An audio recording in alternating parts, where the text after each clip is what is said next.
How to send fax from your email. When your email address is registered to a Telestalk account, you can easily send fax messages from your email.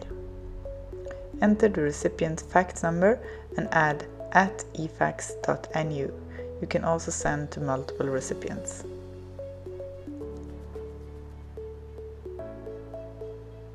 When you send a fax message, a cover page is automatically created. The text you type in your email will end up in the cover page, followed by your attachments. If you have many recipients, it may be easier to use our broadcast function. Address the mail to broadcast@efax.nu and type your message. Enter the code distribution list and add the phone numbers below it.